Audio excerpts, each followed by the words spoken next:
Two crooked cops think they've found their perfect victim, a black woman alone outside a courthouse, ripe for intimidation and humiliation. But what they don't know is she's more than just a target. She's Elaine Monroe, the newly appointed FBI director, with the power to tear down their entire network. What begins as a brutal act of corruption quickly spirals into a deadly game of cat and mouse, where deception, betrayal, and justice collide. The deeper Elaine digs, the darker the conspiracy she unearths. And trust me, the ending will leave you speechless. Before we dive in, tell us, where are you watching from, and what drew you to this story? Drop a comment below. We're listening. Elaine Monroe stood at the base of the Atlanta federal courthouse steps, her eyes briefly closing as she drew a deep breath. The humid southern air clung to her skin, sticky and thick, as if the city itself was trying to press her down. But Elaine was used to pressure. She had thrived on it, built her entire career on learning how to bend it to her will. Today, though, the weight felt different, heavier, not just because of what she was about to do, but because of where she was doing it. It had been nearly 3 decades since Elaine last set foot in Atlanta. The city had grown, sprawled outward with glass towers and bustling freeways. But beneath all that gloss and steel, it was still the same. Atlanta she'd grown up in, the same streets her mother had walked her to school on, clutching her hand a little too tight whenever they passed a group of white men lingering on corners with narrowed eyes. The same neighborhoods she'd left behind when she decided she wouldn't be limited by what other people thought of her. At 62, Elaine Monroe was the new director of the FBI, the first black woman to ever hold the position. That fact alone had stirred controversy and resentment from various corners, but she had pushed through it all. After all, breaking barriers was what she did best. Today, she had been called to testify against a web of corruption that ran deep within the Atlanta Police Department. Several officers had been implicated in everything from drug trafficking and bribery to brutality, covered up by paperwork riddled with lies. Elaine had personally overseen the investigation, but it was a battle she knew wouldn't end in the courtroom. And after today's testimony, it was clear her presence was seen as an unwelcome intrusion by those who thought themselves untouchable. Elaine's heels clicked against the worn marble steps as she descended, her dark eyes sweeping over the crowd of reporters, lawyers, and curious passers-by. The air was thick with tension, the kind that came from too many secrets held too close for too long. She could feel the disdain from certain people as clearly as if it were a physical presence. But Elaine's stride remained steady, her chin lifted with the same quiet authority that had carried her through countless trials and investigations. She had spent years fighting systems built to silence people like her. This was just another battlefield. 2 men were waiting for her as she reached the bottom of the steps. Their uniforms were crisp, the badges on their chests gleaming in the low afternoon sun. But there was something in their eyes, a glint of arrogance mingled with disdain, that made her shoulders tighten. Director Monroe, the older of the 2 men, greeted her with a sneer that barely passed for a smile. "Fancy meeting you down here with the rest of us ordinary folks. You really do have a way of stirring things up, don't you?" Elaine met his gaze calmly. "I'm here to do my job, just like you, just like us." The younger officer, barely out of his 20s, but already carrying himself like someone who thought he owned the world, scoffed. "Lady, you're a guest here, and not a welcome one. Testifying against our own? People don't forget things like that." "That's the problem, officer," Elaine replied smoothly. "Too many people are too comfortable forgetting." The older man stepped closer, his voice dropping to a growl. "You think you can just walk in here and throw your weight around? We know exactly who you are, and frankly, nobody here gives a damn." Elaine arched an eyebrow, her expression unruffled. "If nobody cared, you wouldn't be standing here wasting your time trying to intimidate me." The man's jaw clenched, his face turning an ugly shade of red. The younger one laughed, a sharp, brittle sound that grated against her nerves. "You really think you're above all of this, don't you?" the younger officer taunted. "All that fancy talk and big city power. But out here, Out here, we decide who walks free and who gets dragged through the dirt. Power without accountability isn't power at all, Elaine replied, her voice cutting through their bravado like glass. It's just desperation dressed up in authority. The older officer narrowed his eyes. You've made a lot of enemies here, Monroe. You might think your title gives you protection, but out on these streets, it doesn't mean a damn thing. Elaine felt the familiar stir of anger beneath her ribs, but she refused to let them see it. Anger was what they wanted, something to twist and turn against her. Instead, she smiled, a cold, detached smile that made the older man's eyes flicker with doubt.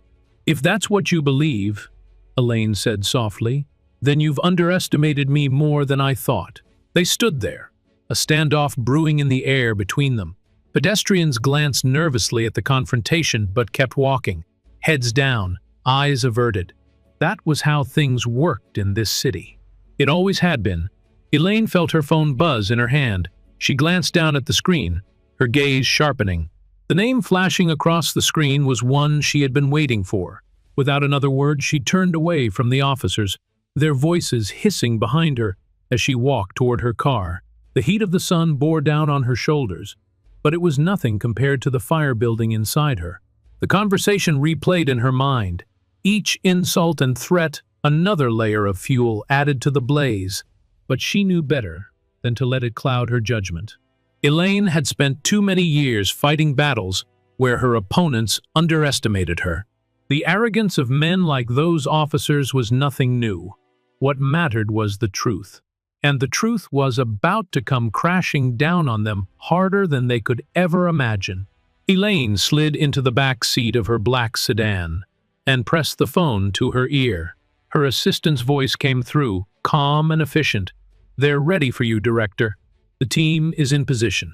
"Good," Elaine replied, her voice steady as stone. "Let's proceed." She glanced back at the courthouse steps through the tinted glass. The officers were still standing there, watching her with expressions that ranged from smugness to suspicion. Elaine allowed herself one last look before she turned away. This was just the beginning, and they had no idea what was coming. Elaine's hands tightened around her phone as the sedan pulled away from the courthouse. The city blurred past the tinted windows, but her mind was fixated on the encounter she had just endured. It wasn't the first time she had faced arrogance and hostility from local law enforcement, but today's confrontation had felt different, colder, sharper, as if they knew something she didn't. She glanced down at her phone. 3 missed calls from Marcus Holloway, her most trusted subordinate and head of her Atlanta operations. He had been the one to first bring the corruption allegations to her attention, a tangle of threads woven so intricately into the fabric of the city that pulling them apart had required patience and precision. She pressed the call button and waited. The line clicked almost instantly. "Director Monroe." Marcus's voice was steady, but she could hear the tension beneath the calm. "Are you all right?" "I'm fine," Elaine replied, her tone clipped. "But I ran into some resistance on my way out." "Coulson and Rivers?" Marcus asked, his voice darkening. "They made it clear I'm not welcome here. I expected hostility, but their brazenness was alarming." "They're feeling the heat," Marcus said. "The investigation's too close to home for their comfort. We've got evidence on Coulson that could put him away for decades. Rivers is just a lackey, but he's got his own skeletons. They're desperate." Elaine looked out the window, her gaze distant. "Desperation makes people reckless, but it also makes them dangerous. That's why I've got agents stationed near your hotel and the courthouse. We're not taking any chances." Elaine appreciated the gesture but remained silent. Protection was something she rarely accepted. It was both a privilege and a weakness. But Marcus was right this time. The stakes were higher. "I want you to double-check everything," Elaine said. "Every document, every witness. If there's a crack in our case, I want it sealed before anyone else can find it." "Already on it," Marcus assured her. "But there's something else you should know." Elaine's gaze sharpened. "Go on. I've been hearing whispers," Marcus continued, his voice lowering, "about someone trying to undermine the investigation. Not just on the local level. Someone higher up. Political? Elaine asked, her fingers drumming lightly against her thigh. Possibly. I've had agents report back on strange inquiries coming from Washington. Questions about our methods, our sources. It's subtle, but it's there. Someone's trying to sabotage us, Elaine said, her jaw tightening.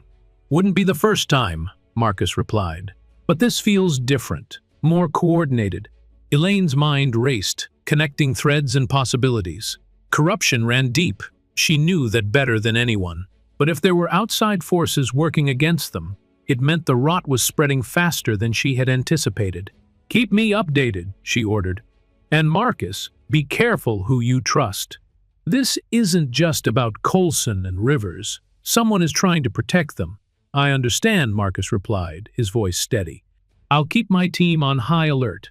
Elaine ended the call, her thoughts churning. She had spent her entire career dismantling criminal organizations, political corruption, and abuses of power. But this was something more insidious. A network of influence designed to shield those who considered themselves untouchable. The sedan pulled to a stop outside her hotel. Elaine stepped out, her gaze sweeping the street with the practiced eye of someone who had spent her life looking for threats. The air felt heavy, thick with the kind of tension that prickled at her nerves. Her phone vibrated again, this time with a text message from Marcus. We've secured the files. Meeting tomorrow at 10 a.m. to review. Stay safe. Elaine's lips pressed into a thin line. Staying safe was never a guarantee in her line of work. But she had never let fear stop her before. She certainly wasn't going to start now. Inside her hotel room, Elaine locked the door and double-checked the security system she had insisted on installing herself. She trusted her own measures more than the hotel's standard protocols. Paranoia, some called it. Elaine called it experience. Her laptop glowed softly as she powered it on, her fingers moving swiftly across the keyboard. Emails flooded her inbox, most of them routine, but a few bore the markings of something more urgent. She opened the encrypted file Marcus had sent earlier. The case against Coulson and Rivers was solid surveillance footage, financial records, testimony from several victims too scared to speak, until Elaine's team had guaranteed their safety. It was enough to put both men away for a long time.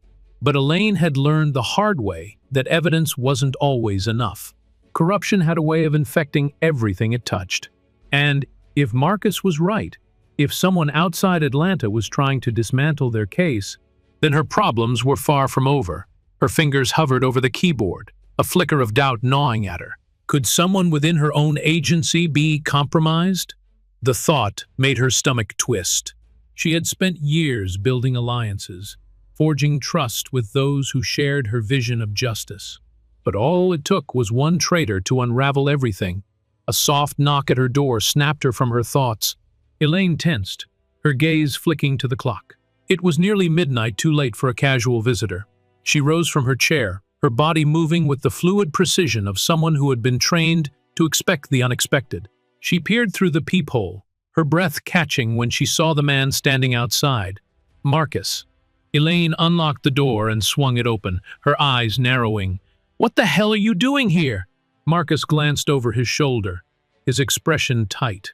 "I had to come in person. I didn't trust the phones." Elaine stepped aside, allowing him into the room. Marcus moved quickly, his posture tense, his eyes scanning the room as if expecting an ambush. "What's going on?" Elaine demanded, her voice low. "Something's off," Marcus said, his words coming out in a rush. "I intercepted a message earlier tonight. Someone's been leaking information about our investigation, and it's coming from inside the bureau." Elaine's blood turned to ice. "You're sure?" "Positive," Marcus replied, his gaze meeting hers. "And whoever it is, they're good. They've been covering their tracks for months. But tonight, they made a mistake. They tried to access a classified file from an unsecured connection." "Did you trace it?" Elaine asked, her voice tight. "Working on it," Marcus said. "But there's more. The messages I intercepted, they weren't just about you. Someone's been feeding Coulson and Rivers information about every step we take. And it's coming from someone high up. Elaine's fists clenched, her mind racing. The investigation was compromised. But how deep did the betrayal go? And who could she trust? Then we have to move fast, Elaine said, her eyes blazing, before they shut us down for good. Marcus nodded, his expression grim. Whatever's coming, we need to be ready. Elaine's gaze hardened. She had faced worse threats before, but this time, the enemy was hiding within her own ranks, and she intended to root them out, no matter the cost. The following morning dawned gray and overcast, the kind of weather that seemed to suck the energy from the world. Elaine had barely slept. Every time she closed her eyes, her mind replayed Marcus's revelation like a broken record. Someone within the Bureau was leaking information to Coulson and Rivers. Someone who had access to highly classified files and the resources to remain undetected for months. Elaine sat at the small desk in her hotel room, her laptop humming softly before her. She had spent most of the night combing through logs and encrypted files, trying to trace the breach Marcus had discovered. Whoever was behind it, they were skilled. It was like chasing shadows. A knock on her door startled her. She rose quickly, her instincts already sharpened by the paranoia that had taken root. She checked the peephole and relaxed only slightly when she saw Marcus standing there. His eyes were bloodshot, his face drawn with fatigue. She opened the door, stepping aside so he could enter. He carried a laptop bag slung over his shoulder, his expression grim. "Morning, Director," he said, his voice rough. "I brought everything you asked for." "Good. Because we're running out of time," Elaine replied, closing the door behind him.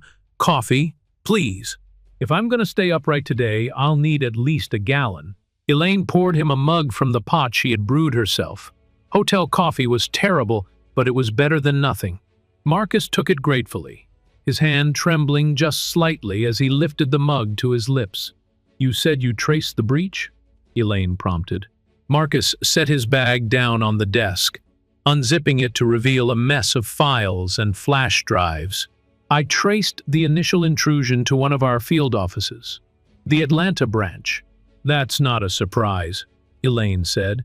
"Coulson and Rivers have contacts throughout the city. But how did they manage to get someone on the inside?" "It's worse than that," Marcus said, his voice dropping to a whisper. "They didn't just plant someone in the Bureau. They compromised one of our own." Elaine's eyes narrowed. "Who?" "Agent Garrett Moore, senior agent with 20 years under his belt. Respected, reliable. At least, he used to be." Marcus pulled out a file and handed it to Elaine. "We intercepted communications between Moore and someone using an encrypted burner phone. The messages were vague, but they were definitely feeding information to Coulson and Rivers." Elaine scanned the documents, her jaw tightening. "What's his motive? Money? Blackmail?" "From what I can tell, it's both," Marcus said. "Moore's got gambling debts. Big ones. Coulson's been covering them for years, keeping Moore on a leash. But recently, the pressure's been ratcheting up. They're squeezing him harder than ever, probably because they know we're closing in." Elaine set the file down, her fingers drumming against the desk. "And you're sure it's him? This isn't just a setup?" "I triple-checked everything. It's him," Marcus confirmed. "But there's more. Moore isn't just feeding them information. He's been actively sabotaging the investigation, misfiling reports, redirecting resources, throwing us off course whenever he can." Elaine felt a cold fury rise within her. How long has this been going on? Months, maybe longer. And he's not the only one. I'm starting to think Coulson's influence stretches far deeper than we realized. So this isn't just a case of local corruption. It's systemic, Elaine said, her voice laced with steel. "We've been chasing symptoms instead of the disease," Marcus nodded. "Exactly. And if we don't shut this down fast, they're going to bury us before we even get close." Elaine stared at him, her mind racing. Moore's betrayal was bad enough, but the possibility of others being compromised. That made this operation infinitely more dangerous. "Where is Moore now?" Elaine asked, still at the Atlanta field office. Acting like nothing's wrong. If he knows we're onto him, he's hiding it well. "We need to bring him in, quietly," Elaine said. "If Coulson and Rivers find out we've identified their mole, they'll move against us before we can stop them." "I can have a team ready by noon," Marcus replied. "Discreet, loyal, no one outside our circle. Do it. And Marcus, I want Moore brought to me directly. No official reports, no red tape. I need to look him in the eye and see for myself." Marcus's gaze was steady. "Understood." He left the room soon after, his shoulders tense with the weight of what they were about to do. Elaine watched him go, her fingers twitching as if itching for a fight. She had built her career on trusting her instincts, on knowing who she could rely on. And now, the very foundation of her team was crumbling. The hours stretched painfully slow. Elaine spent the morning on her laptop, cross-referencing files and sifting through encrypted data, her nerves fraying with each passing minute. She needed answers, and she needed them fast. Marcus called at exactly noon. His voice was tight, controlled. "We've got him, heading your way now. Bring him to the hotel." "Use the service entrance," Elaine instructed. "I'll be waiting." 20 minutes later, a black SUV pulled up behind the hotel. Elaine stood at the window, watching as Marcus and two other agents escorted Garrett Moore into the building. Even from this distance, she could see the fear etched across Moore's face. Good, she thought. He should be afraid. She met them in the conference room she had rented for the operation. It was stark and impersonal, the walls bare and the furniture nondescript. But it would serve her purpose. Moore's eyes darted around the room, his expression pinched and sweaty. He looked older than his 50 years, his skin pale and his shoulders slumped. "Sit," Elaine ordered, her voice cold. Moore dropped into the chair like his legs had given out. He glanced nervously at Marcus, then back at Elaine. What is this about?" he stammered. "Cut the act, Moore. We know you've been leaking information to Coulson and Rivers," Elaine said, her eyes boring into him. Moore's mouth opened and closed, like a fish gasping for air. "I don't. I would never. Don't insult me with your lies," Elaine snapped. "We have your messages. We know about the gambling debts, about the payments Coulson made to keep you under his thumb." Moore's face crumpled. His shoulders sagged as if all the air had been sucked from his lungs. "I didn't have a choice," he whispered. "They threatened my family, my wife, my kids." Elaine folded her arms across her chest. "You had a choice, and you chose betrayal." Moore's eyes shimmered with tears. "Please, I can help you. I can give you everything. Just don't destroy me." Elaine considered him, her expression unreadable. Betrayal was something she could never forgive. But information was valuable. "You want to save yourself?" she said, her voice low and sharp. "Then start talking. Everything, every name, every meeting, every dirty deal. And if I even suspect you're holding something back." Moore nodded frantically, his hands trembling. "I'll tell you everything. I swear." Elaine's gaze never wavered. "For your sake, you better mean it." She had him where she wanted him. But this was only the beginning. And she was far from satisfied. Elaine watched Garrett Moore crumble before her, his shoulders hunched, and his gaze flicking between her and Marcus like a trapped animal seeking escape. His betrayal stung, but it was his cowardice that truly disgusted her. The man had sold out his own agency, his colleagues, everything he had supposedly dedicated his career to, all for money and fear. Marcus stood behind Moore, his arms folded tightly across his chest, eyes narrowed with contempt. Elaine could feel his anger radiating through the room. Marcus was fiercely loyal, his dedication unwavering even in the face of adversity. Seeing Moore like this must have been a bitter pill to swallow. "Start talking," Elaine commanded. "I want names, dates, everything you've been feeding Coulson and Rivers." Moore's hands trembled as he clasped them together, his voice cracking as he spoke. It started about 3 years ago. I got into some trouble, financial trouble. Bad investments, gambling debts, you name it. Coulson approached me, said he could make it all go away. And he did, at first. Elaine's gaze remained fixed on him, her expression unforgiving. What did he ask for in return? At first, just information, little things. Surveillance schedules, names of agents working on minor cases. He paid well, and I was desperate. I thought it was harmless. But then, when you started digging into the corruption here, they wanted more. They wanted details about your investigation, the witnesses you were planning to protect, your strategies, everything. And you gave it to them, Elaine stated, her voice cold. Moore's head dropped, his shame evident. Yes, they threatened me, my family, said if I didn't cooperate, they'd hurt them, or worse. Elaine's fingers tightened around the pen she was holding. And you believed them? Or were you just too weak to stand up for what was right? Moore's eyes glistened, tears pooling at the corners. You don't understand. They have connections everywhere. Judges, politicians, even people within our own agency. It's not just Coulson and Rivers.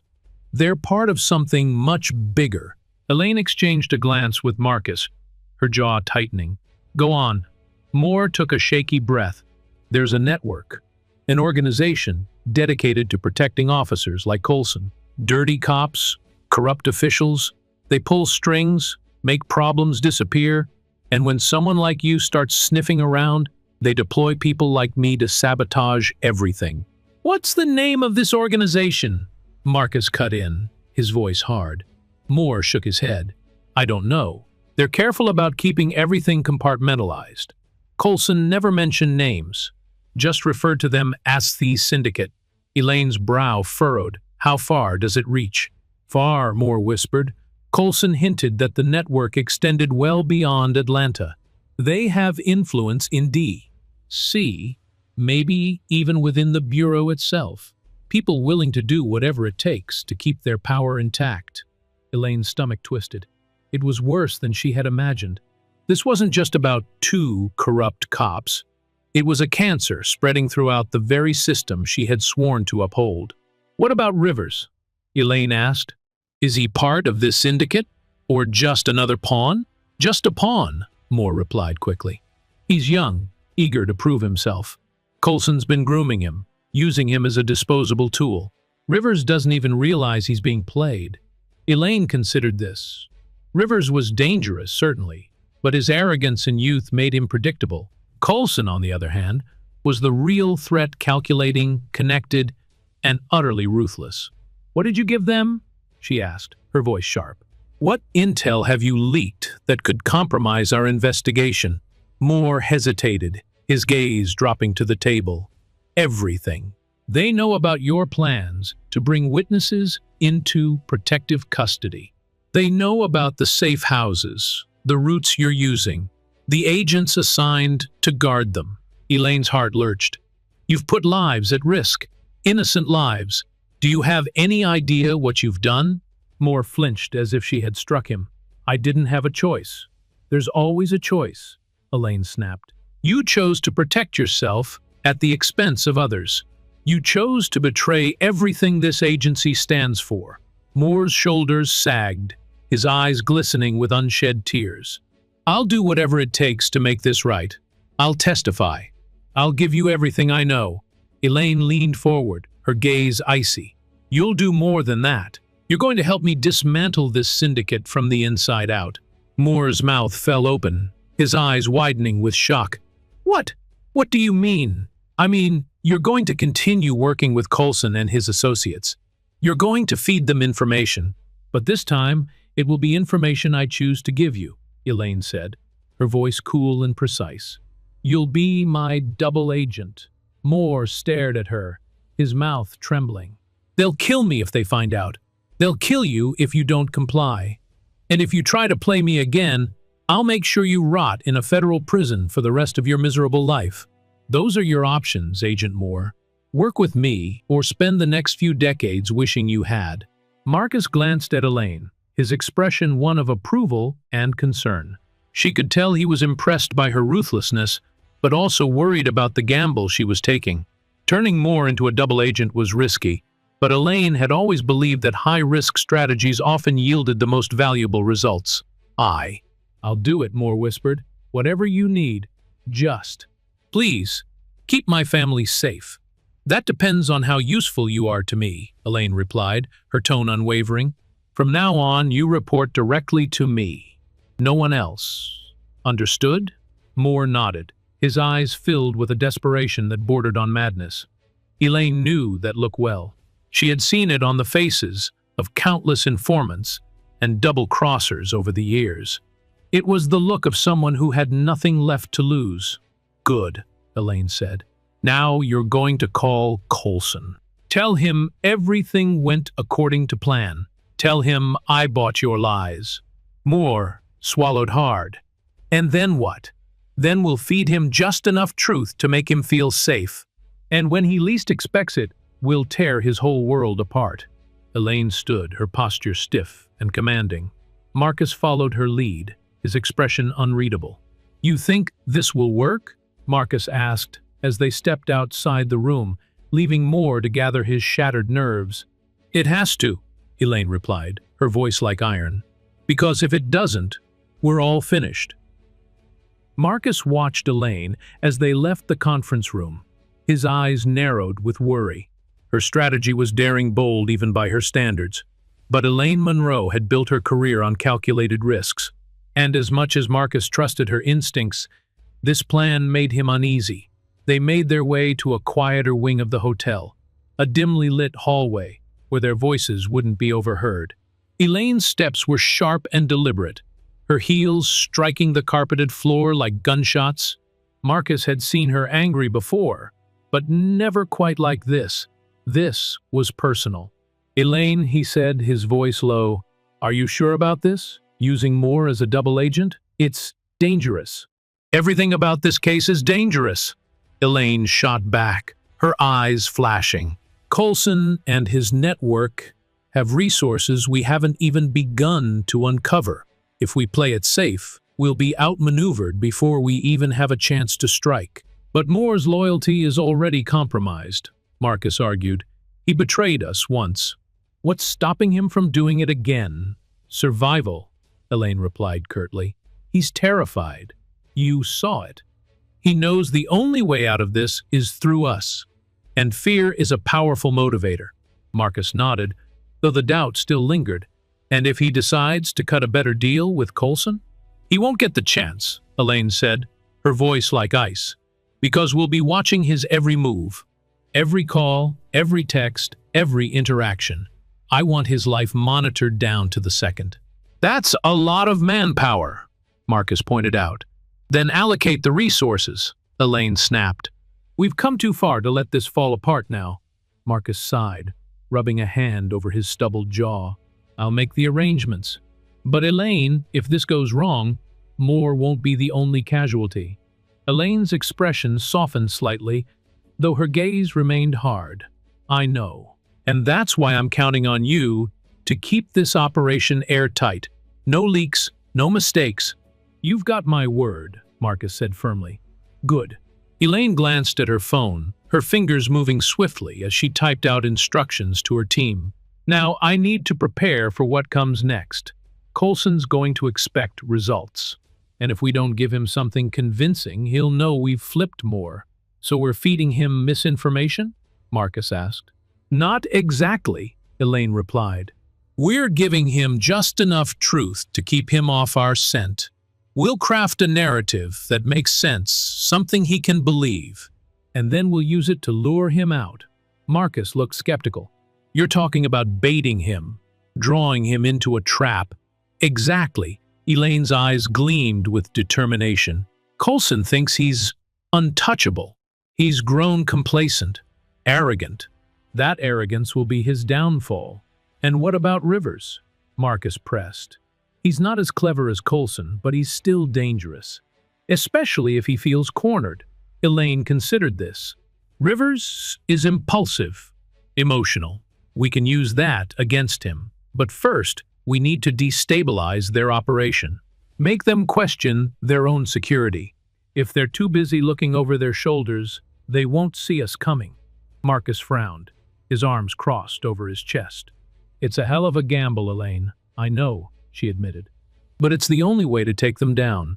We've spent months gathering evidence, but if Coulson's network is as deep as Moore says, conventional methods won't work. We need to tear them apart from the inside. Marcus nodded slowly, his expression resolute. All right. Then let's do this. Elaine allowed herself a brief smile. Marcus's loyalty was unwavering, even when her plans veered into dangerous territory. It was one of the reasons she trusted him more than anyone else. They spent the next hour laying out the groundwork for their operation. Marcus contacted his most trusted agents, bringing them into the fold with strict orders to maintain absolute secrecy. Every detail of Moore's interactions with Coulson would be monitored, scrutinized for any sign of betrayal. Elaine reviewed their plans with ruthless efficiency, her mind racing as she anticipated every possible move Coulson might make. The man was cunning, but arrogance often bred carelessness, and Elaine was more than ready to exploit that weakness. By the time Marcus left to oversee the surveillance team, Elaine's mind was already churning with the next phase of her plan. She pulled out her phone and dialed Moore's number, her fingers drumming impatiently against the table as the line rang. "Director," Moore answered, his voice hoarse and shaky. "Here's what you're going to do," Elaine said, her tone cold and precise. "You're going to call Coulson and give him a progress report.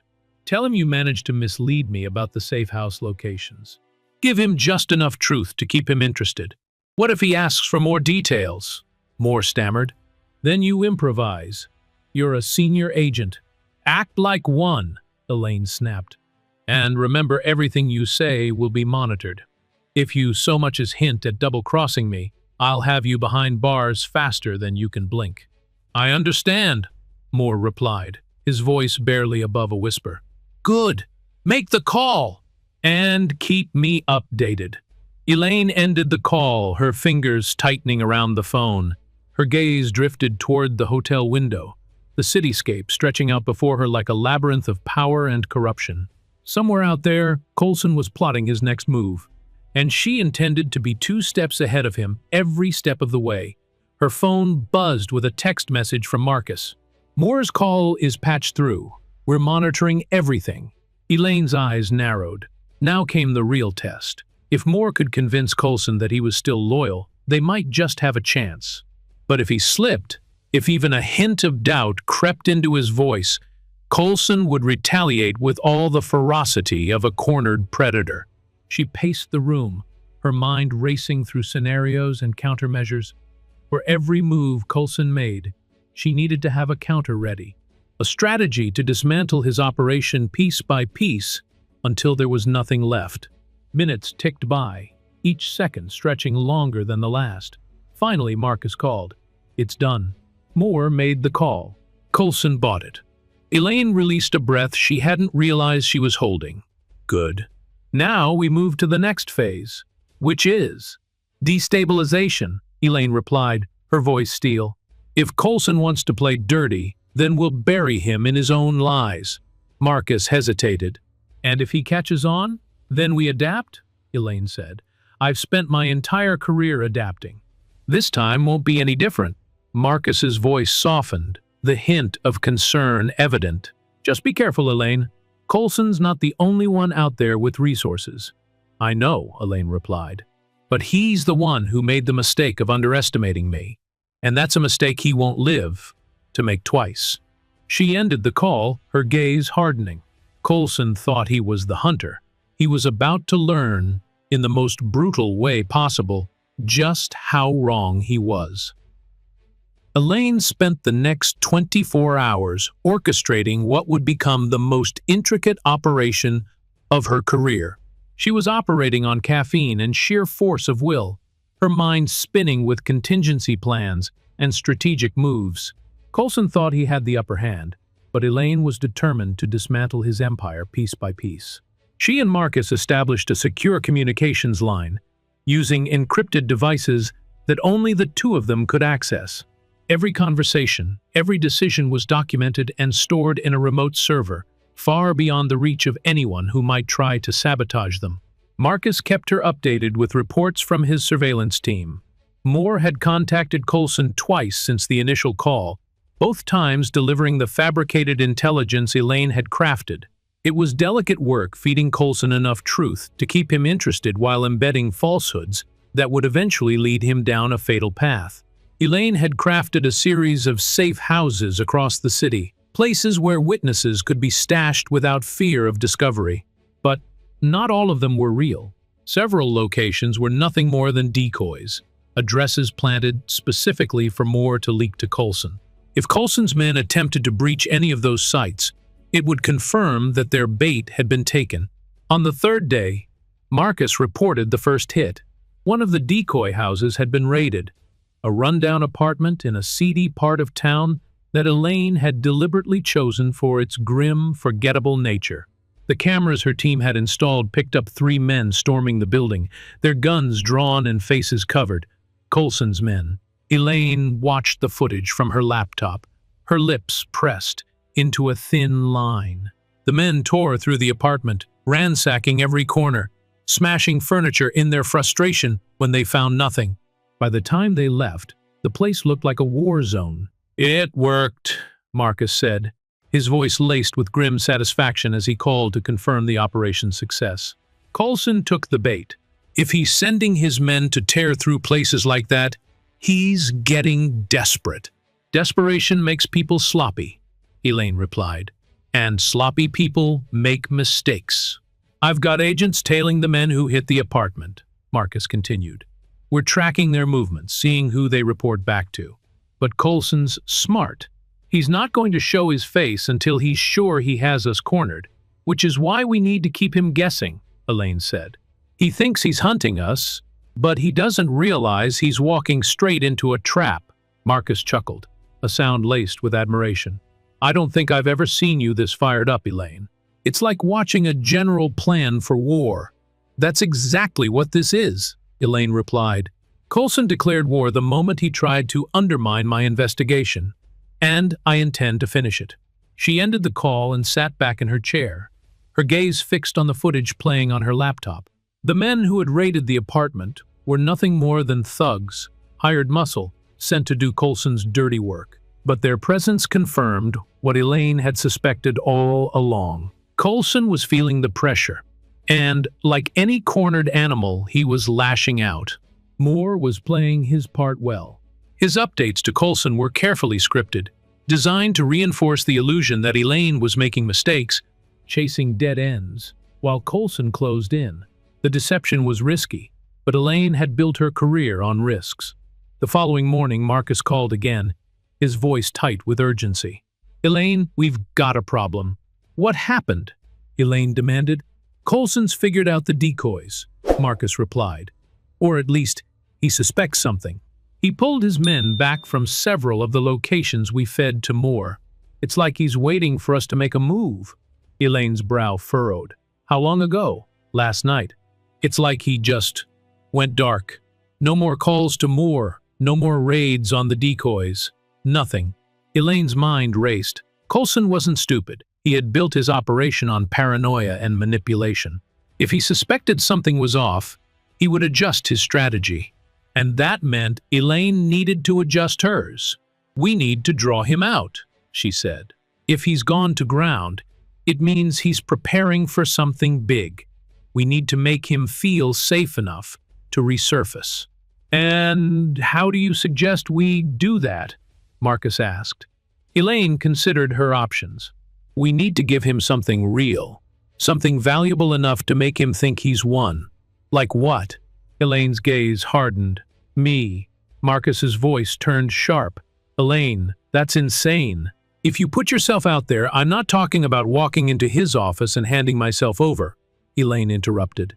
"I'm talking about making him believe that he's finally outsmarted me, that I've been cornered, desperate enough to make mistakes.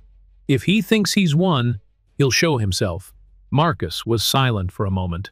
"And what if he decides to just kill you instead?" "Then we make sure he doesn't get the chance," Elaine replied. "We use Moore to feed him a new piece of intel, something that looks genuine, something that makes him believe I've become careless." Marcus exhaled heavily. You're playing with fire, Elaine. I'm playing to win, Elaine corrected. And if Coulson wants a war, I'm going to give him one. They spent the next several hours refining their strategy. Moore would inform Coulson that Elaine had scheduled a high-profile meeting with a key witness, a meeting that would take place at a location known only to a select few. It was the kind of intel Coulson couldn't resist. If he took the bait, they would finally have their chance to capture him. But Elaine knew the risk. Coulson wasn't the type to show up himself. He would send his men heavily armed and ready to kill. And if even one thing went wrong, it could mean the end of her career. Or worse. As night fell, Elaine sat alone in her hotel room, her mind refusing to rest. She had spent her entire life fighting for justice, for truth. And now, the very system she had sworn to protect was trying to tear her down. But Elaine Monroe was not the type to back down. Coulson had underestimated her, and soon he would pay for that mistake. Her phone buzzed with a message from Marcus. Moore made the call. Coulson took the bait. Tomorrow's the day. Elaine allowed herself a brief moment of satisfaction. Everything was in place. The pieces were moving, the trap set. All she had to do was wait for Coulson to walk into it. But as she closed her eyes, a sense of unease crept over her. Coulson was cunning, and if he sensed even the slightest hint of betrayal, he would retaliate with a vengeance. Elaine steeled herself, her resolve hardening like iron. Whatever it took, she would see this through to the end, and Coulson would learn that she was not a woman to be underestimated. Elaine rose before dawn, her body taut with adrenaline. Sleep had been elusive, chased away by the anticipation of what the day would bring. She dressed carefully, selecting dark, practical clothing that allowed her to move freely. No heels today, just sturdy, flat shoes built for speed and endurance. She wasn't about to risk any disadvantage. Marcus's call came just as she finished checking her firearm, the weight of it cold and familiar in her hand. "We're in position," he reported. His voice crackled slightly over the encrypted line, but it was steady, reliable. Moore's playing his part. "Coulson thinks you're headed to the warehouse on Peachtree Street for the meeting with the supposed witness." Elaine nodded, though Marcus couldn't see her. "And Coulson? He took the bait. His men are already moving, but there's something else." Marcus hesitated, the slight pause enough to sharpen Elaine's senses. "Coulson's coming himself. We picked up chatter from one of his guys. Sounds like he's fed up with waiting for results and wants to handle things personally." Elaine's fingers tightened around her phone. Coulson showing up in person was a complication, but it was also an opportunity. If they could capture him, interrogate him, they could tear his entire network apart from the top down. "Good," Elaine said. "If he wants to show his face, we'll make sure it's the last mistake he ever makes." Marcus exhaled, a sound somewhere between relief and concern. "I've got teams positioned along every possible exit route. No matter where he tries to run, we'll have him boxed in." "Perfect. I'll be heading there soon," Elaine replied. "Keep me updated on any changes." "You got it. And, Elaine, be careful. This guy's desperate." "Desperate men do desperate things." Elaine's lips quirked in a brief, humorless smile. "So do desperate women." She ended the call and slipped her phone into her jacket pocket. The sun was still struggling to rise over the horizon, a pale gray light filtering through the curtains. Outside, the city of Atlanta was waking up, blissfully unaware of the storm that was about to break. Elaine made her way to the rendezvous point, her senses hyper-aware of every detail. Marcus's team had done their job well, agents stationed discreetly around the perimeter, their faces hidden behind civilian disguises. It was a delicate dance, one they had rehearsed countless times. But the stakes had never been this high. The warehouse loomed ahead, a crumbling relic of Atlanta's industrial past. Its windows were cracked and filthy, its metal doors rusted and weather-beaten. A perfect place for a clandestine meeting, and a perfect place for an ambush. Elaine entered the building through a side door, her footsteps muffled by the thick layer of dust that coated the concrete floor. She moved with purpose, her eyes scanning every shadow, every corner. This was her territory now, and she intended to control every inch of it.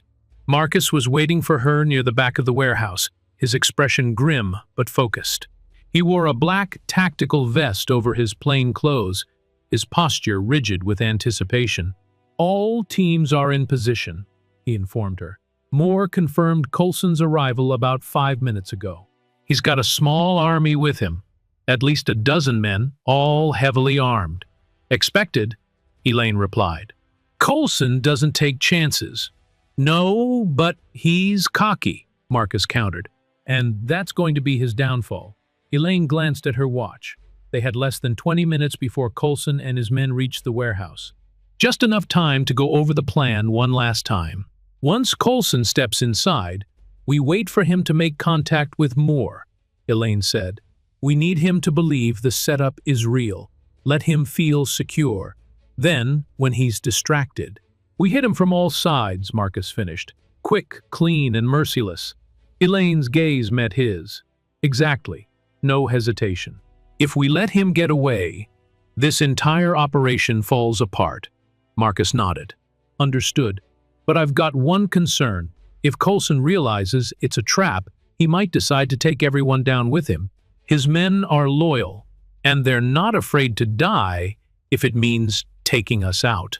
"I've accounted for that," Elaine said. "We have backup teams on standby.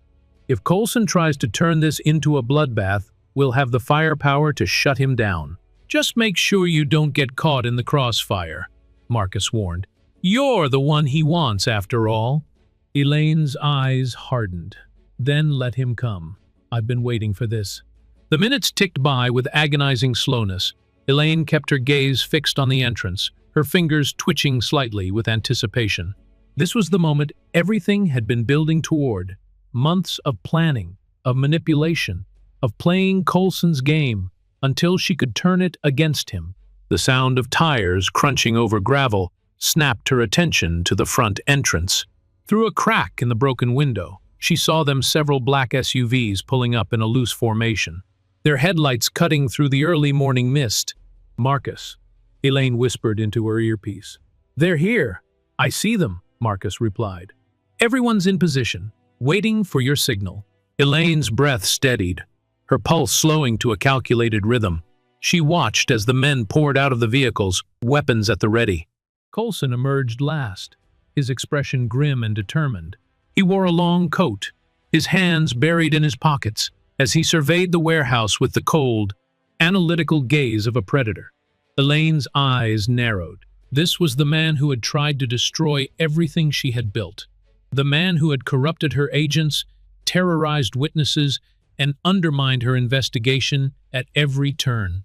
And now he was walking into her trap. "Moore's meeting him now," Marcus reported. "Looks like he's playing his part well." Elaine kept her gaze trained on the scene below, her muscles coiled like springs.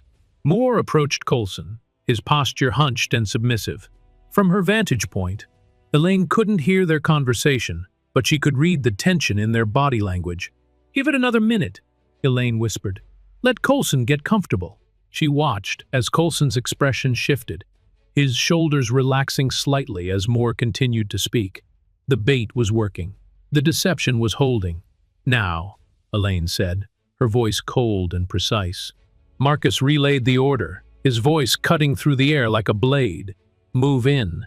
Agents descended upon the warehouse from all directions, their movements swift and coordinated. Elaine emerged from her hiding spot, her gun drawn, and aimed directly at Coulson. "Drop your weapons," she shouted, her voice echoing through the cavernous space. "This is over, Coulson. You're finished." Coulson's eyes met hers, and for a moment she saw something flicker their surprise, perhaps even fear. But then it was gone, replaced by a slow, chilling smile. "Well played, Director," he said, his voice calm despite the chaos erupting around him. "But I think you're underestimating just how deep this goes." Elaine's grip tightened on her weapon. Whatever Coulson was planning, she was ready for it. Or so she thought. Dots. Coulson's eyes glinted with something that sent a chill down Elaine's spine. It wasn't fear or anger, it was satisfaction. The kind of grim pleasure that came from knowing something his opponent didn't. Elaine kept her gun trained on him, her finger hovering just shy of the trigger. Around them, her agents moved with precision, securing the warehouse, disarming Coulson's men, and shouting orders that bounced off the concrete walls. The air was thick with the smell of dust and adrenaline, but Elaine's focus remained locked on Coulson's smug expression. "You look surprised, Coulson," Elaine said, her voice steady. "Did you really think I wouldn't be prepared for this?" Coulson let out a low chuckle. "Oh, I expected you to be prepared, Director. That's what makes this so interesting." Elaine's eyes narrowed. "What the hell are you talking about?" "I'm talking about how predictable you are," Coulson replied, his tone dripping with arrogance. "You see, I've been studying you, Elaine, watching how you operate. You like control. You thrive on it. And you think you've got me right where you want me. Because I do," Elaine snapped. "Your network is falling apart. Your men are in custody. And soon you will be too." Coulson glanced around the warehouse, his gaze lingering on the agents corralling his men into submission. Despite the overwhelming show of force, his smile only widened. "That's the problem with your kind of authority," Coulson said, shaking his head. "You rely too much on rules and regulations, protocols. I operate outside of that. Always have. Always will." Elaine's patience was fraying. "Enough of the posturing, Coulson. You're surrounded. There's nowhere to run." "Run?" Coulson's eyebrows arched as if the very idea amused him. "You think I came here to run?" Elaine's stomach twisted, a sudden sense of wrongness clawing at her insides. She glanced at Marcus, who was standing to her right, his gun drawn, and his attention fixed on Coulson. "Marcus, secure him," Elaine ordered, her voice clipped. "I want him in cuffs," and the explosion tore through the warehouse like a clap of thunder, a blast of heat and sound that rattled Elaine's bones. The force of it threw her backward, her body slamming into a metal support beam, with enough force to drive the air from her lungs. The world spun, a chaotic whirl of shouts and gunfire. Elaine's vision blurred, her ears ringing with a high-pitched whine that drowned out everything else. She struggled to push herself up, her arms shaking as she fought for control. "Marcus!" she shouted, her voice hoarse and strained. "Marcus, report!" There was no response. Only the sound of more gunfire and the frantic, disjointed shouts of her agents. Elaine forced herself to her feet, her head pounding as she scanned the scene. Smoke curled through the air, thick and acrid, stinging her eyes. The blast had torn apart a section of the warehouse, leaving debris scattered across the floor like shrapnel. Coulson was gone. Elaine swore under her breath, her chest heaving. The bastard had planned this. He'd come here expecting a trap, and had laid his own in response. And now, her operation was in tatters. She stumbled through the wreckage, her heart hammering against her ribs. Her gun was still clenched tightly in her hand, but her grip felt weak, her fingers trembling from the shock of the blast. "Marcus," she called again, desperation creeping into her voice. "Where the hell are you?" A pained groan caught her attention. Elaine spun toward the sound, her gaze locking onto a figure slumped against a pile of rubble. Marcus's face was pale, streaked with blood from a gash across his forehead. "Elaine," he rasped, his voice barely more than a whisper. Elaine dropped to her knees beside him, her hands shaking as she assessed his injuries. The wound on his head was bad, but the real damage appeared to be lower, his leg twisted at an unnatural angle, his breathing shallow and labored. "Stay with me, Marcus," Elaine said, her voice thick with emotion. "I need you. This isn't over." Coulson, he knew. Marcus choked out, his eyes glazed with pain. "He was waiting for us." "I know," Elaine replied, her teeth clenched. "And I'm not letting him get away with it." "Elaine." Marcus's gaze sharpened, his fingers clutching weakly at her sleeve. "You have to leave. Now." Before he. His words dissolved into a coughing fit, blood flecking his lips. "Before he what?" Elaine demanded. Marcus, what aren't you telling me? He has someone on the inside, Marcus wheezed. Someone feeding him intel. He knew our entire plan, every detail. Elaine's blood ran cold. Who? Who's the mole? Marcus's head lolled to the side, his eyes slipping closed. For a terrifying moment, Elaine thought she had lost him. But his chest rose and fell with shallow, uneven breaths. Damn it, Marcus, stay awake, Elaine barked. You have to tell me who's working with him. But Marcus's eyes remained shut, his breathing fading into a ragged, strained rhythm. Elaine's mind raced, the implications slamming into her like another explosion. Everything they had planned, everything they had orchestrated, it had all been compromised from the start. Someone had betrayed them, and Coulson had exploited that betrayal to devastating effect. She rose to her feet, her knees wobbling from the blast's aftershocks. Her phone buzzed frantically in her pocket, the screen alight with messages from her team. Confusion, panic, reports of Coulson's men retreating, while others laid down suppressing fire to cover their escape. Elaine's hands trembled as she gripped her phone. She needed to regroup, to regain control before everything fell apart. But there was one thought burning hotter than all the others. Someone had betrayed her, and whoever it was, they had just made the worst mistake of their life. Elaine turned on her heel and stormed out of the wreckage, her determination hardening with every step. This wasn't over, not by a long shot, and Coulson was going to learn that underestimating her was a mistake he would live to regret. If he lived at all. Elaine's mind was a storm of fury and calculation as she stormed out of the warehouse. Her phone continued to vibrate, messages and calls from agents trying to salvage what was left of the operation. But she ignored them all. Right now, her focus was singular Coulson. She climbed into her SUV, her hands shaking as she gripped the steering wheel. Blood still smeared her palms, most of it Marcus's.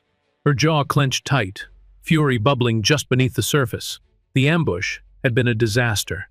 Coulson had anticipated their every move, his escape premeditated with brutal efficiency. And someone within her own ranks had made it possible. The knowledge burned like acid. Someone she trusted had betrayed her, sold them out to Coulson and his network, jeopardized the lives of her agents, and left Marcus bleeding out on a filthy warehouse floor. Elaine punched the steering wheel, the horn blaring in the quiet of the early morning. Her breathing was ragged, chest heaving as she fought for control. Anger was useful, but only if it could be harnessed. Her phone buzzed again, this time displaying Marcus's name. Her stomach twisted as she answered. His voice was weak, strained, but he was alive. Elaine, he rasped, his breathing labored. Medics got me out. I'm stable. For now. Marcus, Elaine said, her voice sharper than she intended. You should be in a hospital, resting or recovering. There's no time for that, Marcus replied. Coulson, he's going to make another move, and the mole, whoever it is, will feed him everything we do next. Elaine squeezed her eyes shut, pressing her forehead against the steering wheel. I know. And until we figure out who it is, we can't trust anyone. Do you have any leads? Marcus asked, his voice fading in and out, as if it was taking every ounce of his strength to speak. Not yet, Elaine admitted, her frustration palpable. But I will. Whoever's responsible is going to regret the day they crossed me. There's something else, Marcus continued, his voice barely more than a whisper. The intel I intercepted. It mentioned someone called the Broker. Ever heard of him? Elaine's blood ran cold. She had heard the name before, whispered in the corridors of power like some urban legend. A shadow figure who trafficked in secrets and sold them to the highest bidder. Politicians, law enforcement, criminals, it didn't matter who they were or what they wanted. The broker's loyalty was to profit alone. I thought he was just a myth, Elaine said, her voice tight. Apparently not, Marcus replied. Coulson's been dealing with him, paying him for intel. And from what I gathered, he's been getting inside information about our investigation for months. Elaine's fists clenched. Then the broker is the link. Whoever this bastard is, he's been playing us from the start. Exactly, Marcus rasped. But there's more. Before everything went to hell, one of my contacts passed me a name, someone who might be connected to the broker. A woman named Leah Carson. Leah Carson, Elaine repeated, her mind racing. Who is she? Low-level analyst at the Bureau. Transferred to Atlanta a few years ago. She's clean on paper, but something felt off. I tried digging deeper, but everything about her is locked tight. Way too tight for someone at her level. Elaine's eyes narrowed.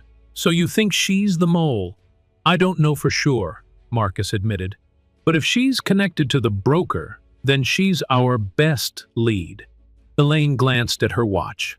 She was running on fumes, but adrenaline kept her moving. All right, I'll track her down. Find out what she knows. Be careful, Elaine, Marcus warned. If she's working for the broker, she's dangerous. I'm not the one who should be worried, Elaine replied, her voice cold. I'll call you once I have something. She ended the call, her mind already racing through scenarios. Leah Carson. The name was unfamiliar, but the implications were clear. If this woman was working for the broker, then she had access to intel far beyond her official position. Elaine drove to the Bureau's Atlanta office, her jaw set with grim determination. The building loomed ahead, a sterile monument to bureaucracy and order. But if there was corruption here, she intended to drag it into the light. She parked and entered the building, flashing her credentials at the guards who dared not meet her gaze. Elaine Monroe had a reputation, and right now she intended to use it. Her footsteps echoed down the hallway as she made her way to the records room. She bypassed the usual protocols, accessing the employee database with a few swift keystrokes. Leah Carson's file appeared on the screen, basic, unremarkable, but Elaine knew better than to trust appearances. She scrolled through the records, searching for anomalies. Transfers, promotions, requests for classified data, anything that stood out. And then she saw it. Leah Carson had been granted clearance far above her pay grade. Files she should never have had access to were all marked as reviewed by her ID. Elaine's eyes narrowed. It was subtle, almost invisible beneath the avalanche of bureaucratic clutter. But someone had been covering for Leah Carson, someone with the authority to grant her access to restricted files without raising alarms. Elaine printed the files, her fingers moving with methodical precision. She had spent her career uncovering secrets, piecing together fragments of truth buried under lies and deception. And now, she was closer than ever to exposing the rot that had poisoned her investigation from the start. But she needed more. Proof. Something she could use to confront Leah Carson directly. And if the broker was involved, there would be traces. No one operated at that level without leaving a trail. Elaine slid the files into her briefcase, her thoughts already forming a plan. She would confront Leah Carson herself, alone. If the woman was a mole, she needed to be caught off guard.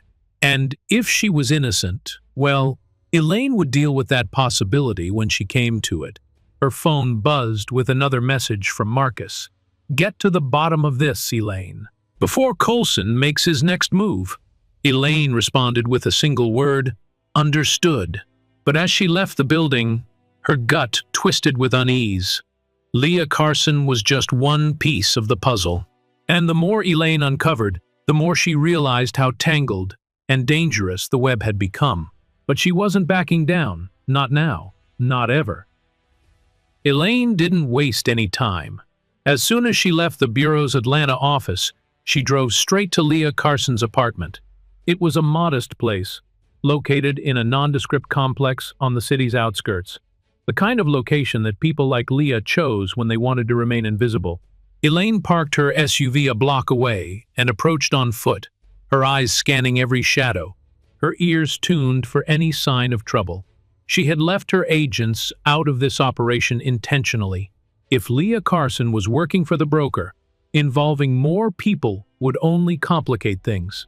Her gun was holstered at her side, but her hand hovered near it as she ascended the stairs. Leah's apartment was on the third floor, a corner unit that offered a clear view of the street below. It was a good choice for someone paranoid or careful. Elaine assumed Leah was both. She knocked on the door, her knuckles rapping firmly against the wood. Silence. She waited, then knocked again, louder this time. "Leah Carson," Elaine called, her voice sharp. "It's Director Monroe." "Open the door." Another pause, then the faint sound of movement from within. The lock clicked, and the door opened a fraction, the chain still in place. Leah's face appeared in the gap, pale and wary. "Director Monroe?" she asked, her voice tight. "What are you doing here?" "I think you know," Elaine replied. "And if you want to avoid making this worse for yourself, you'll let me in." Leah hesitated, her gaze flicking nervously down the hallway. Finally, she closed the door, the sound of the chain sliding back audible before the door swung open fully. Elaine stepped inside, her eyes sweeping the apartment. It was clean, almost sterile. No personal photographs, no clutter, just the essentials. Leah had prepared for this moment. Elaine was certain of it. "Nice place," Elaine remarked, her tone edged with sarcasm. "A little too perfect, though. Like you were expecting company." Leah's shoulders tensed. "What do you want?" "I want answers," Elaine replied, her eyes narrowing. "Starting with why a low-level analyst like you has been accessing classified files far beyond your clearance level." Leah's expression faltered, fear flashing across her face. "I don't know what you're talking about." "Don't insult me," Elaine snapped. "I've seen the logs. You've been feeding intel to someone outside the Bureau. And if you don't start talking, I'll drag you downtown and let you rot in a cell until you feel like being cooperative." Leah's mouth tightened. "You wouldn't understand. Try me," Elaine challenged, folding her arms across her chest. "Because from where I'm standing, it looks like you're working for the broker. And if that's true, you're not just betraying the Bureau. You're betraying everything you swore to uphold." Leah's composure cracked. She sank onto the edge of her couch, her hands trembling. "You don't get it. I didn't have a choice." "There's always a choice," Elaine replied coldly. "But you made the wrong one. So now you're going to tell me everything, or I swear I'll take you down myself." Leah looked up, her eyes wide and glassy. "He has my sister." The admission hung in the air like a gunshot. Elaine's posture stiffened, her gaze sharpening. "Who does?" "The broker," Leah whispered. He took her. Said if I didn't do what he asked, he'd kill her. And not just her, everyone I care about." Elaine's jaw tightened. "And you believed him?" Leah laughed, a bitter, broken sound. "Of course I did. The man's a ghost. No one even knows what he looks like. But his reach, it's everywhere. I had no choice." Elaine's eyes narrowed. "So you sold out your own agency to protect your sister?" "How convenient. Don't judge me," Leah snapped, her fear turning to anger. "You have no idea what it's like to know that every move you make could be the one that gets someone you love killed." Elaine remained silent, her gaze unwavering. Leah's story sounded genuine, but sincerity could be faked. She needed proof. "What exactly did the broker ask you to do?" Elaine demanded. "Feed him information about your investigation," Leah replied, her shoulders slumping. "Anytime you or your agents got close to Coulson or his network, I was supposed to report it. I tried to be subtle, to give just enough to keep him satisfied without sabotaging everything. But when you started closing in, he got desperate," Elaine finished. "And that's when you started handing over critical intel, like the location of our safe houses." Leah winced. "Yes, I'm sorry. I tried to stall him, but..." Elaine held up a hand, silencing her. "Apologies aren't going to cut it. What I need is information. Where's your sister now?" "I don't know," Leah admitted, her voice cracking. "He moves her around, keeps her off the grid. I haven't spoken to her in months. Just messages, texts from burner phones." "And you never thought to tell anyone? To ask for help?" Elaine asked, her voice icy. "I couldn't trust anyone," Leah replied, tears glistening in her eyes. "He made sure of that. Said he had people everywhere, even in the Bureau." Elaine's stomach twisted. "And you believed him?" "I had to," Leah whispered. "He showed me proof. Pictures of my sister, surrounded by armed men, videos of her begging for me to do what he wanted. How could I not believe him? Elaine's fists clenched at her sides. The broker was playing a dangerous game, manipulating people's fears and vulnerabilities to maintain his power. And Leah was just another pawn. "All right," Elaine said, her voice tight. "You're going to help me bring him down. And if you even think about crossing me again, I'll make sure the broker isn't your biggest problem." Leah stared at her, eyes wide with terror and something else, hope. "What do you want me to do?" Leah asked, her voice trembling. Elaine leaned in, her gaze cold and unyielding. "You're going to keep feeding the broker information. But this time, it will be what I tell you. We're going to lure him out, and when he takes the bait, I'm going to crush him." Leah nodded, her head bobbing up and down with frantic desperation. "I'll do it. Whatever you need. Just, please, help me save my sister." Elaine's expression softened, but only slightly. "Help me catch the broker, and I'll do everything in my power to bring your sister home. But make no mistake, Leah, if you betray me again, you won't live to regret it."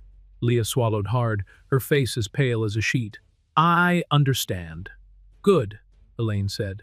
"Now, let's get to work." The story of Elaine Monroe is more than just a thrilling tale of power, betrayal, and resilience. It's a powerful reminder that true strength doesn't come from titles or authority. It comes from unwavering determination, integrity, and the courage to confront injustice, even when the odds are stacked against you. Elaine's journey highlights the importance of standing firm in one's convictions, especially when facing corrupt systems and treacherous adversaries. For our older audience, Elaine's resolve speaks to the power of experience and wisdom. It's about using the lessons learned over a lifetime to fight for what's right, refusing to be intimidated by younger, arrogant forces who believe their cruelty and cunning make them invincible. It's also a lesson about trust, how easily it can be broken, but also how it can be rebuilt through courage and loyalty. Most importantly, Elaine's story teaches us that even when betrayal comes from within, it's never too late to fight back and reclaim control. Perseverance and careful strategy can dismantle even the most entrenched corruption. If this story moved you, inspired you, or reminded you of your own strength, don't keep it to yourself. Like, share, and subscribe to our channel to see more stories of courage, justice, and triumph. Your support means everything to us, and together, we can continue bringing you powerful, unforgettable tales that resonate with your experiences and values. Thank you for being part of this journey.